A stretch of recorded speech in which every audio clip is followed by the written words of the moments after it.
देखो सिकंदर जी, बड़ी शर्मनाक कारकरदगी हैगी है म्यूनिसिपल कॉरपोरेशन ਅੰਮ੍ਰਿਤਸਰ ਦੀ, ਜਿਹਦੇ ਵਿੱਚ ਅਸੀਂ ਦੇਖ ਪਾ ਰਹੇ ਹਾਂ ਕਿ ਬੱਸਾਂ ਦੇ ਜੋ ਮੌਜੂਦਾ ਹਾਲਾਤ ਨੇ ਇਹਦੇ ਵਿੱਚੋਂ ਹਰ ਇੱਕ ਚੀਜ਼ ਜਿਹੜੀ ਹੈ ਚੋਰੀ ਹੋ ਗਈ ਹੈ। ਚਾਹੇ ਉਹ ਡਿਜੀਟਲ ਮੀਟਰਸ ਹੋਣ, ਪਬਲਿਕ ਇਨਫੋਰਮੇਸ਼ਨ ਸਿਸਟਮ ਹੋਵੇ, ਟਰੈਕਰਸ ਹੋਣ, ਸੀਸੀਟੀਵੀ ਕੈਮਰਾ ਹੋਣ, ਕਿਸੇ ਤਰ੍ਹਾਂ ਦੀ ਵਾਇਰਿੰਗ ਹੋਵੇ, ਈਵਨ ਕਿ ਇੰਜਨ ਦਾ ਸਮਾਨ ਵੀ ਇੱਥੋਂ ਚੋਰੀ ਕਰ ਲਿਆ ਗਿਆ ਇੱਕ म्यूनिसिपल कॉरपोरेशन ਦੇ ਅਦਾਰੇ ਦੇ ਪ੍ਰੈਮਿਸਿਸ ਦੇ ਵਿੱਚੋਂ।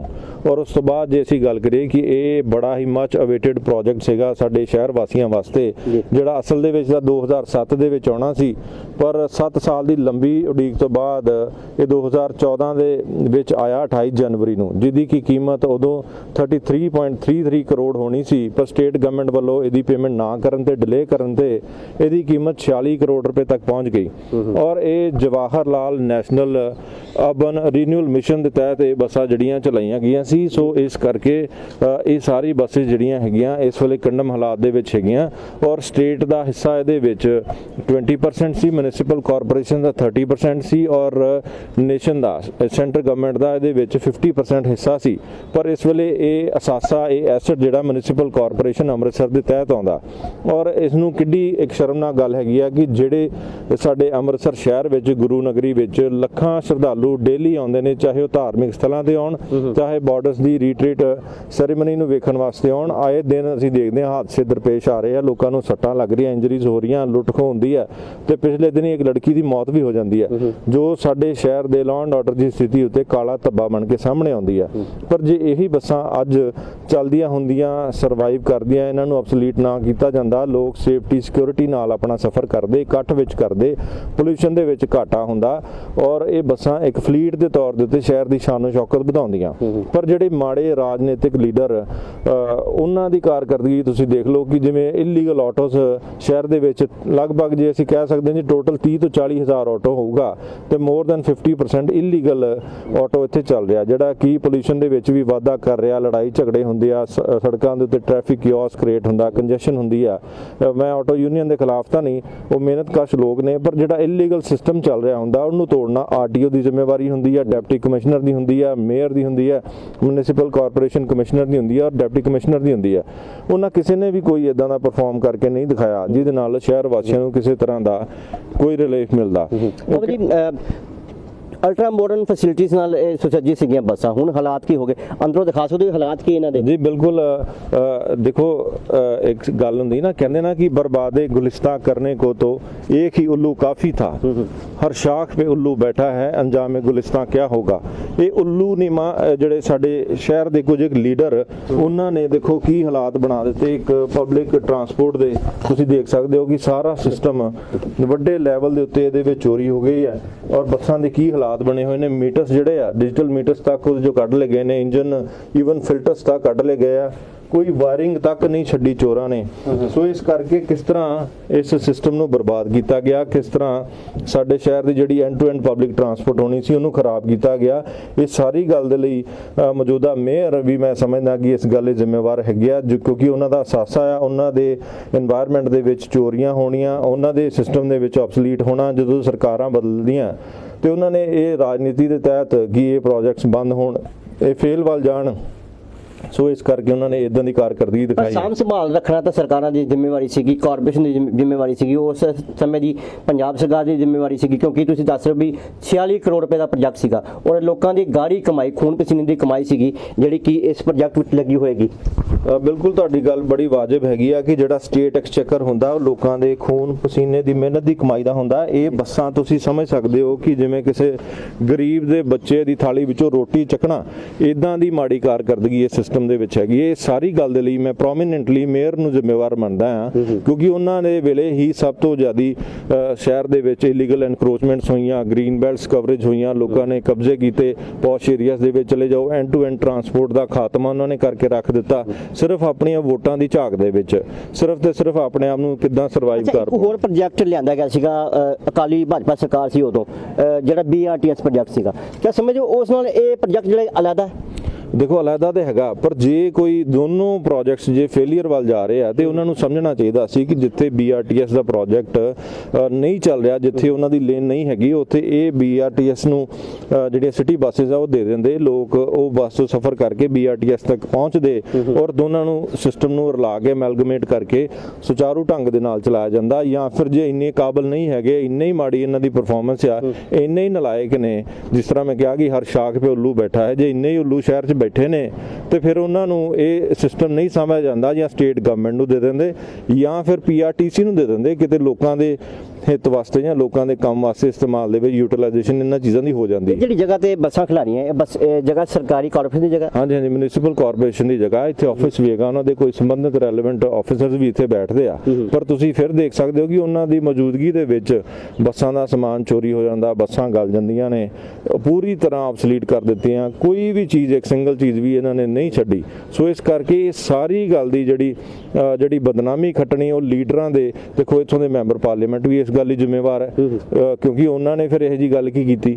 ਕੋਈ ਜੇ ਸਿਟੀ ਵਾਸਤੇ ਕੋਈ ਪ੍ਰੋਜੈਕਟ ਆਉਂਦਾ, ਜੇ ਚੰਡੀਗੜ੍ਹ ਦੇ ਵਿੱਚ ਚੱਲ ਸਕਦਾ, ਰਾਏਪੁਰ ਦੇ ਵਿੱਚ ਚੱਲ ਸਕਦਾ, ਸਿਰਫ ਪੰਜਾਬ ਦੇ ਇਸ ਹਿੱਸੇ ਨੂੰ ਕੀ ਬਿਮਾਰੀ ਪੈ ਗਈ ਕਿ ਅੰਮ੍ਰਿਤਸਰ, ਲੁਧਿਆਣਾ ਔਰ ਜਲੰਧਰ ਦੇ ਵਿੱਚ ਹੀ ਰਾਜਨੀਤੀ ਇੰਨੀ ਹਾਵੀ ਹੈ ਕਿ ਇਹ ਸਾਰੇ ਪ੍ਰੋਜੈਕਟਸ ਨੂੰ ਬੰਦ ਕੀਤਾ ਗਿਆ, ਸਿਰਫ ਪੋਲਿਟਿਕਸ ਇਸ ਚੀਜ਼ ਨੂੰ ਕਰਾਉਣ ਵਾਸਤੇ, ਕਿਉਂਕਿ ਇਹਦੇ ਵਿੱਚ ਕਿਸੇ ਇੱਕ ਦਾ ਯੋਗਦਾਨ ਨਹੀਂ ਹੈ, ਸੈਂਟਰ ਸਰਕਾਰ ਦਾ, ਸਟੇਟ ਸਰਕਾਰ ਦਾ, ਮਿਊਨਿਸਪਲ ਕਾਰਪੋਰੇਸ਼ਨ ਦਾ, ਤੇ ਉਹ ਸਾਰਿਆਂ ਨੂੰ ਮਿਲਾ ਕੇ ਆਮ ਲੋਕਾਂ ਦਾ ਹਾਰਡ ਅਰਨਡ ਮਨੀ ਸੀ, ਸਟੇਟ ਐਕਸਚੇਕਰ ਸੀ, ਪਰ ਉਸ ਨੂੰ ਬਰਬਾਦ ਕਰ ਦਿੱਤਾ ਗਿਆ। ਜੇ ਕਿਸੇ ਲੀਡਰ ਦੀ ਨਿੱਜੀ ਕਾਰ ਹੁੰਦੀ ਜਾਂ ਵਹੀਕਲ ਹੁੰਦਾ ਤੇ ਉਹ ਆਪ ਛਾਤੇ ਚੜ੍ਹ ਕੇ ਇਹਦੇ ਉੱਤੇ ਕੱਪੜਾ ਮਾਰਦਾ ਹੁੰਦਾ। ਸਿਰਫ ਵੋਟ ਬੈਂਕ ਦੀ ਰਾਜਨੀਤੀ ਕਰਕੇ ਇਹ ਜਿਹੜਾ ਕਿ ਬਲੀ ਚੜ ਗਈ ਇਸ ਪ੍ਰੋਜੈਕਟ ਦੀ। ਐਬਸੋਲੂਟਲੀ ਇਹੀ ਗੱਲ ਹੋਈ ਆ, ਕਿਉਂਕਿ ਜਿੱਥੇ ਇਹਨਾਂ ਦੇ ਉੱਤੇ ਦਬਾਅ ਬਣਾ ਲਿਆ ਜਾਂਦਾ, ਜਦੋਂ ਯੂਨੀਅਨਸ, ਆਟੋ ਯੂਨੀਅਨਸ ਜਾਂ ਆਟੋ ਵਾਲੇ ਲੋਕ ਜਦੋਂ ਇਹ ਬੱਸਾਂ ਚੱਲਦੀਆਂ ਸੀ ਲੜਾਈ ਝਗੜੇ ਕਰਦੇ ਸੀ, ਡਰਾਈਵਰਸ ਦੇ ਨਾਲ ਮਾਰ ਕੁਟਾਈ ਕਰਦੇ ਸੀ, ਫਿਰ ਇਹ ਬੱਸਾਂ ਜਦੋਂ ਇਹਨਾਂ ਨਾਲ ਇਸ ਤਰ੍ਹਾਂ ਦੀ ਚੀਜ਼ ਹੋਈ, ਫਿਰ ਇਹਨਾਂ ਦੀ ਸਰਵਿਸ ਘਟੀ, ਫਲੀਟਸ ਘਟੀਆਂ ਸੜਕ ਤੋਂ, ਫਿਰ ਹੌਲੀ ਹੌਲੀ ਇਹ ਸੜਕਾਂ ਜਿਹੜੀਆਂ ਚੱਲਣੀਆਂ ਸੜਕਾਂ ਦੇ ਬੰਦ ਹੋ ਗਈਆਂ।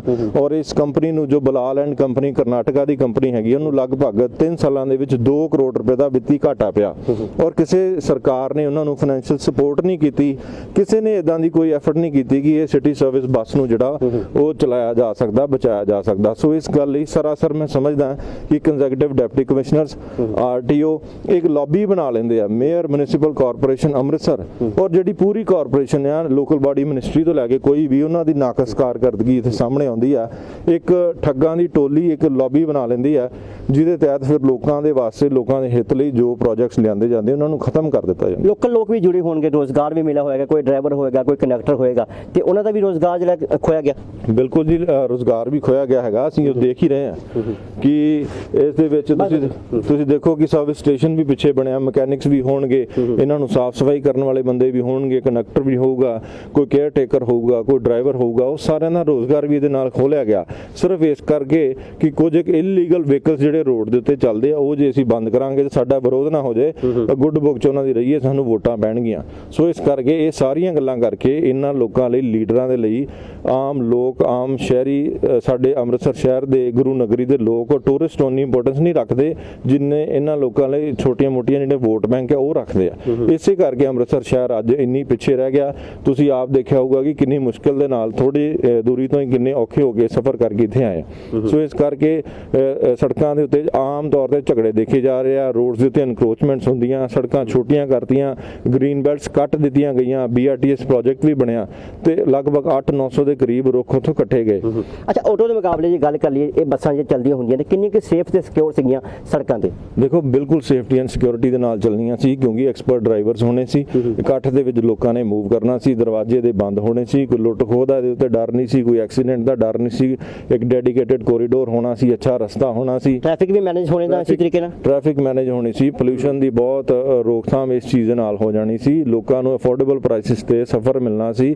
2 ਤੋਂ 10 ਰੁਪਏ ਇਸ ਬੱਸ ਦਾ ਸਫ਼ਰ ਸੀ, ਜਿਹੜੀ ਲੋ ਫਲੋਰ ਬੱਸ ਹੈ 10 ਤੋਂ 15 ਰੁਪਏ ਸਫ਼ਰ ਸੀ, ਔਰ ਮਹੀਨੇ ਦਾ 250 ਰੁਪਏ ਦਾ ਪਾਸ ਮਿਲਦਾ ਸੀ ਇੱਥੋਂ ਕਿ ਪੂਰਾ ਮਹੀਨਾ ਮੂਵ ਕਰ ਸਕਦੇ ਸੀ ਲੋਕ। ਪਰ ਅੱਜ ਤੁਸੀਂ ਦੇਖ ਲਓ, ਉਹ ਸਾਰੀਆਂ ਸੁਵਿਧਾਵਾਂ ਤੋਂ ਲੋਕ ਵਾਂਝੇ ਹੋ ਗਏ। ਲੋਕ ਇਹ ਗੱਲ ਨੂੰ ਸਮਝ ਹੀ ਨਹੀਂ ਸਕੇ ਕਿ ਇਹ ਪ੍ਰੋਜੈਕਟ ਜੇ ਬੰਦ ਹੋਇਆ ਇਹਦਾ ਘਾਟਾ ਅਸਲੀ ਅੰਮ੍ਰਿਤਸਰ ਦੇ ਨਾਗਰਿਕਾਂ ਨੂੰ ਹੋਇਆ ਔਰ ਜਿਹੜੇ ਟੂਰਿਸਟ ਬਾਹਰੋਂ ਵਿਦੇਸ਼ੋਂ ਆਉਂਦੇ ਆ ਉਹਨਾਂ ਤੇ ਕੀ ਛਵੀ ਇਸ ਵੇਲੇ ਜਾ ਰਹੀ ਹੈ। ਕੋਈ ਲੰਘਣਾ ਇੱਥੋਂ ਔਖਾ ਹੋ ਜਾਂਦਾ। ਲੜਾਈ ਝਗੜੇ ਸਰੇਆਮ ਲੁੱਟਾਂ ਖੋਹਾਂ ਅੰਮ੍ਰਿਤਸਰ ਦੇ ਵਿੱਚ ਫਾਕੇ ਝਾਕੇ ਨਾਕੇ ਡਾਕੇ ਔਰ ਧਮਾਕੇ ਇਹੋ ਹੀ ਗੱਲਾਂ ਸਾਨੂੰ ਇਸ ਵੇਲੇ ਦਿਸ ਰਹੀਆਂ। ਇਸ ਕਰਕੇ ਬਹੁਤ ਹੀ ਮਾੜੀ ਕਾਰਗਰਦਗੀ। ਹੁਣ ਨਵੀਂ ਸਰਕਾਰ ਚਾਹੇ ਤਾਂ ਸਰਵਾਈਵ ਕੀਤਾ ਜਾ ਸਕਦਾ ਹੈ ਇਹ ਪ੍ਰੋਜੈਕਟ ਦੁਬਾਰਾ ਫਿਰ ਮੁੜ ਤੋਂ ਜਿਹੜੀਆਂ ਬੱਸਾਂ ਹੈ ਇਹ ਸੜਕਾਂ ਤੇ ਦੌੜ ਦੀਆਂ ਵਿਖਾਈ ਦੇ ਸਕਦੀਆਂ। ਦੇਖੋ ਨਵੀਂ ਸਰਕਾਰ ਕੋਲੋਂ ਆਸ ਤਾਂ ਹੈਗੀ ਆ ਪਰ ਮੈਂ ਪਿਛਲੇ ਸਮੇਂ ਇੱਕ ਲੋਕਲ ਇਸ਼ੂ ਸੀਗਾ ਕੰਪਨੀ ਬਾਗ ਦਾ ਵੀ ਜਿਹਦੇ ਵਿੱਚ ਇਨਕਰੋਚਮੈਂਟਸ ਵੱਡੇ ਲੈਵਲ ਤੇ ਹੋਈਆਂ ਸੀ। ਉਹਦੇ ਵਿੱਚ ਵੀ ਮੈਨੂੰ ਕੋਈ ਲੋਕਲ ਬਾਡੀ ਮਿਨਿਸਟਰ ਦਾ ਜਿਹੜਾ ਅੱਗੋਂ ਜਵਾਬ ਸੀ ਉਹ ਸਮਝ ਨਹੀਂ ਆਇਆ। ਉਹਨਾਂ ਨੇ ਕਿਹਾ ਕਿ ਇੱਥੇ ਇਨਕਰੋਚਮੈਂਟ ਹੈਗੀਆਂ ਨੇ, ਮੈਂ ਮੰਨਦਾ ਪਰ ਚਲੋ ਰੌਣਕ ਲੱਗੀ ਰਹਿੰਦੀ ਹੈ, ਐਂਟੀ ਸੋਸ਼ਲ ਐਲੀਮੈਂਟਸ ਰਾਤ ਨੂੰ ਇੱਥੇ ਨਹੀਂ ਆਉਂਦੇ। ਉਹਨਾਂ ਦੀ ਜਿਹੜੀ ਇੱਕ ਬੈਂਟ ਆਫ ਮਾਈਂਡ ਹੈਗਾ ਉਹ ਮੈਨੂੰ ਕੋਈ ਅਮਲ ਦਰਾਮਦ ਕਰਨ ਵਾਲਾ ਨਹੀਂ ਲੱਗਦਾ। ਤੁਸੀਂ ਅਪਰੋਚ ਕਰੋਗੇ ਲੋਕਲ ਬਾਡੀ ਮਿਨਿਸਟਰ ਨੂੰ ਜਾਂ ਸਰਕਾਰ ਨੂੰ ਇਸ ਮੁੱਦੇ ਨੂੰ ਲੈ ਕੇ? ਜੀ ਆਲਰੇਡੀ ਅਸੀਂ ਕੋਸ਼ਿਸ਼ ਕਰ ਰਹੇ ਹਾਂ ਔਰ ਮੈਨੂੰ ਲੱਗਦਾ ਕਿ ਹਲਕਾ ਵਿਧਾਇਕ ਨਾਰਥ ਜਿਨ੍ਹਾਂ ਦੇ ਵੀ ਧਿਆਨ ਦੇ ਵਿੱਚ ਇਹ ਗੱਲ ਆਈ ਉਹ ਵਿਧਾਨ ਸਭਾ ਦੇ ਵਿੱਚ ਵੀ ਇਹ ਇਸ਼ੂ ਜਿਹੜਾ ਲੈ ਕੇ ਜਾਣਗੇ ਪ੍ਰੋਮੀਨੈਂਟਲੀ। ਇਹਨਾਂ ਦਾ ਕੋਈ ਨਾ ਕੋਈ ਸੋਲੂਸ਼ਨ ਕੱਢਣ ਦੀ ਕੋਸ਼ਿਸ਼ ਤੇ ਕੀਤੀ ਜਾਊਗੀ ਕਿਉਂਕਿ ਇਹ ਕਿਸੇ ਦਾ ਇੰਡੀਵਿਜੂਅਲ ਅਸਾਸਾ ਨਹੀਂ ਹੈਗਾ, ਪਬਲਿਕ ਦਾ ਅਸਾਸਾ ਹੈ, ਐਸੈਟ ਲੋਕਾਂ ਦਾ। ਜੇ ਇਹ ਸਟ੍ਰੀਮਲਾਈਨ ਤਰੀਕੇ ਦੇ ਨਾਲ ਚੱਲਦੀਆਂ ਜਾਂ ਇਹਨਾਂ ਨੂੰ ਕੋਈ ਠੀਕ ਕਰਨ ਦੇ ਹਾਲਾਤ ਦੇ ਵਿੱਚ ਕੋਈ ਬੱਸ ਜੇ ਬਚਦੀ ਹੈ ਤੇ ਉਹਨੂੰ ਕਿਸ ਤਰ੍ਹਾਂ ਲੋਕਾਂ ਦੇ ਲਈ ਉਪਯੋਗ ਦੇ ਵਿੱਚ ਲਿਆਂਦਾ ਜਾਵੇ ਇਹ ਇੰਪੋਰਟੈਂਟਲੀ ਦੇਖਣਾ ਹੋਊਗਾ। ਔਰ ਲੋਕਲ ਬਾਡੀ ਮਿਨਿਸਟਰ ਨੂੰ ਵੀ ਮੇਰਾ ਇਹ ਖਾਸ ਇਸ ਗੱਲ ਵੱਲੋਂ ਕਿਉਂਕਿ ਜਿਹੜੀ ਕਾਰਪੋਰੇਸ਼ਨ ਨੇ ਪਿਛਲੇ ਸਮੇਂ 'ਚ ਵੱਡੇ ਲੈਵਲ ਦੇ ਉੱਤੇ ਆਪਣਾ ਫੇਲੀਅਰ ਦਿਖਾਇਆ ਉਹੀ ਲੋਕ ਫਿਰ ਇਸ ਨਵੀਂ ਸਰਕਾਰ ਦੇ ਵਿੱਚ ਪਾਰਟੀਆਂ ਬਦਲ ਕੇ ਆ ਗਏ ਆ ਤੇ ਜੇ ਫਿਰ ਉਹੀ ਲੋਕ ਆਉਣਗੇ ਤੇ ਉਹਨਾਂ ਤੋਂ ਕੀ ਆਸ ਕੀਤੀ ਜਾ ਸਕਦੀ ਹੈ, ਕੀ ਪਰਫਾਰਮ ਕਰਨਗੇ। ਸੋ ਇਸ ਕਰਕੇ ਇਹਨਾਂ ਇਦਾਂ ਦੇ ਲੋਕਾਂ ਨੂੰ ਦੂਰ ਰੱਖਿਆ ਜਾਵੇ ਰਾਜਨੀਤੀ ਤੋਂ ਵੀ ਪਾਰਟੀਆਂ ਤੋਂ ਵੀ। ਜੇ ਆਪਣੀ ਸਾਖ ਬਚਾਉਣੀ ਹੈ ਜੇ ਪਬਲਿਕ ਦੇ ਵਿੱਚ ਜਾਣਾ ਤੇ ਸਹੀ ਲੋਕਾਂ ਨੂੰ ਅੱਗੇ ਲਿਆ ਕੇ ਇਹ ਸਾਰੇ ਸਿਸਟਮ ਨੂੰ ਫਿਰ ਸਟ੍ਰੀਮਲਾਈਨ ਕੀਤਾ ਜਾਵੇ, ਲੋਕਾਂ ਦਾ ਫਾਇਦਾ ਇਹਦੇ 'ਚ ਕਰਾਇਆ ਜਾਵੇ। ਮਿਹਰਬਾਨੀ ਜੀ। ਤਾਂ ਬਿਲਕੁਲ ਜੀ ਸਿਟੀ ਬੱਸ ਜਿਹੜੀ ਕਿ ਸਾਲ 2014 ਵਿੱਚ ਲਿਆਂਦੀ ਗਈ ਸੀ ਅੰਮ੍ਰਿਤਸਰ ਦੇ ਲੋਕਾਂ ਵਾਸਤੇ ਪਰ ਕੀ ਹਾਲਾਤ ਹੋ ਚੁੱਕੇ ਨੇ। ਪੂਰਾ ਪ੍ਰੋਜੈਕਟ ਜਿਸ ਵਿੱਚ 60 ਦੇ ਕਰੀਬ ਬੱਸਾਂ ਸੀਗੀਆਂ ਪੂਰੀਆਂ ਤਰ੍ਹਾਂ ਕੰਡਮ ਹੋ ਚੁੱਕੀਆਂ ਨੇ ਔਰ ਜਿਹੜਾ ਇਸ ਦਾ ਸਮਾਨ ਹੈ ਉਹ ਵੀ ਚੋਰੀ ਕਰ ਲਿੱਤਾ ਗਿਆ। ਤਾਂ ਮੌਜੂਦਾ ਸਰਕਾਰ ਨੂੰ ਚਾਹੀਦਾ ਵੀ ਇਸ ਪ੍ਰੋਜੈਕਟ ਨੂੰ ਦੁਬਾਰਾ ਜਿਹੜੀ ਕਿ ਇਸ ਵਿੱਚ ਜਾਨ ਫੂਕੀ ਜਾਵੇ ਤਾਂ ਜੋ ਜਿਹੜੇ ਲੋਕ ਨੇ ਇੱਥੇ ਅੰਮ੍ਰਿਤਸਰ ਵਿੱਚ ਆਟੋਸ 'ਚ ਸਫ਼ਰ ਕਰਦੇ ਨੇ ਉਹ ਇਹਨਾਂ ਬੱਸਾਂ ਦਾ ਫਾਇਦਾ ਲੈ ਸਕਣ ਤੇ ਜਿਸ ਦੇ ਨਾਲ ਪੋਲੂਸ਼ਨ ਵੀ ਘਟੇਗਾ ਤੇ ਜਿਹੜਾ ਟ੍ਰੈਫਿਕ ਦਾ ਭਾਰ ਲਗਾਤਾਰ ਵੱਧ ਰਿਹਾ ਉਸ 'ਚ ਵੀ ਜਿਹੜੀ ਕਿ ਉਹ ਜਿਹੜਾ ਘਟੇਗਾ ਕਿਉਂਕਿ ਲਗਾਤਾਰ ਆਟੋਸ ਦੀ ਗਿਣਤੀ ਜਿਹੜੀ ਕਿ ਅਵੈਧ ਆਟੋਸ ਨੇ ਅੰਮ੍ਰਿਤਸਰ ਸ਼ਹਿਰ ਵਿੱਚ ਉਹਨਾਂ ਦੀ ਗਿਣਤੀ ਹਜ਼ਾਰਾਂ ਵਿੱਚ ਪਹੁੰਚ ਚੁੱਕੀ ਹੈ ਤੇ ਸੜਕਾਂ ਤੇ ਇਹ ਆਟੋਸ ਦੰਦਰਾਉਂਦੇ ਨੇ, ਆਪਣੀ ਮਨਮਰਜ਼ੀ ਕਰਦੇ ਨੇ ਤੇ ਐਕਸੀਡੈਂਟ ਦਾ ਕਾਰਨ ਬਣਦੇ ਨੇ ਤੇ ਜਿਸ ਕਰਕੇ ਟ੍ਰੈਫਿਕ ਵੀ ਜਿਹੜੀ ਕਿ ਉਹ ਜਾਮ ਹੁੰਦੀ ਹੈ। ਤੇ ਜੇਕਰ ਸਰਕਾਰ ਚਾਹੇ ਆਮ ਆਦਮੀ ਪਾਰਟੀ ਦੀ ਸਰਕਾਰ ਚਾਹੇ ਤਾਂ ਇਹ ਪ੍ਰੋਜੈਕਟ ਮੁੜ ਤੋਂ ਸੁਰਜੀਤ ਕੀਤਾ ਜਾ ਸਕਦਾ ਹੈ। ਇਹ ਬੱਸਾਂ ਜਿਹੜੇ ਕਿ ਇੱਥੇ ਖੜੀਆਂ ਨੇ ਇਹ ਬੱਸਾਂ ਰੋਡ ਤੇ ਲਿਆਈਆਂ ਜਾਣ ਤੇ ਲੋਕਾਂ ਨੂੰ ਕਾਫੀ ਫਾਇਦਾ ਆਉਣ ਵਾਲੇ ਸਮੇਂ ਅੰਦਰ ਮਿਲ ਸਕਦਾ ਹੈ। ਕੈਮਰਾ ਪਰਸਨ ਵਿਪਨ ਸ਼ਰਮਾ ਨਾਲ ਸਿਕੰਦਰ ਪਸਰੀਚਾ, ਦੈਨਿਕ ਸਵੇਰਾ ਟੀਵੀ, ਅੰਮ੍ਰਿਤਸਰ। ਬਾਬਾ ਸੁਲਤਾਨ ਜੀ ਗੋਲਡ ਮੈਡਲਿਸਟ ਤੁਹਾਡੇ ਸ਼ਹਿਰ ਵਿੱਚ ਪਹਿਲੀ ਵਾਰ ਅਦਭੁਤ ਸ਼ਕਤੀ ਚਮਤਕਾਰ ਦੇਖੋ। ਦੇਸ਼ ਵਿਦੇਸ਼ 'ਚ ਬੈਠੇ ਸਾਨੂੰ WhatsApp ਉੱਤੇ ਵੀ ਕਾਲ ਕਰ ਸਕਦੇ ਨੇ। ਘਰ ਬੈਠੇ 11 ਮਿੰਟਾਂ ਵਿੱਚ 101% ਗਾਰੰਟੀ ਨਾਲ ਸਮਾਧਾਨ। ਵਸ਼ੀਕਰਨ ਅਤੇ ਮੁੱਠਕਰਨੀ ਦੇ ਮਾਹਰ। ਸਭ ਤੋਂ ਪਹਿਲਾਂ ਕੰਮ ਕਰਨ ਦਾ ਵਾਅਦਾ। ਨੌਕਰੀ, ਪ੍ਰਮੋਸ਼ਨ, ਕਾਰੋਬਾਰ ਵਿੱਚ ਪਰੇਸ਼ਾਨੀ, ਘਰ 'ਚ ਝਗੜਾ, ਬਰਕਤ, ਔਲਾਦ ਕਹਿਣੇ ਤੋਂ ਬਾਹਰ ਹੋਣਾ, ਕੋਰਟ ਕੇਸ, ਤਲਾਕ, ਪ੍ਰਾਪਰਟੀ ਡਿਸਪਿਊਟ, ਗੁਪਤ ਰੋਗ, ਪੁਰਾਣਾ ਦਰਦ, ਪਤੀ ਪਤਨੀ ਵਿੱਚ ਅਣਬਣ, ਜਾਦੂ ਟੂਣਾ, ਮਨਮੋਹਣੀ, ਵਸ਼ੀਕਰਨ ਕਰਵਾਉਣਾ ਜਾਂ ਤੁੜਵਾਉਣਾ, ਸੌਤਨ ਦੁਸ਼ਮਣ ਤੋਂ ਛੁਟਕਾਰਾ ਸਦਾ ਲਈ, ਰੁੱਸੇ ਨੂੰ ਮਨਾਉਣਾ, ਪਿਆਰ ਮੁਹੱਬਤ। ਬਾਬਾ ਸੁਲਤਾਨ ਜੀ 87 913 81 830।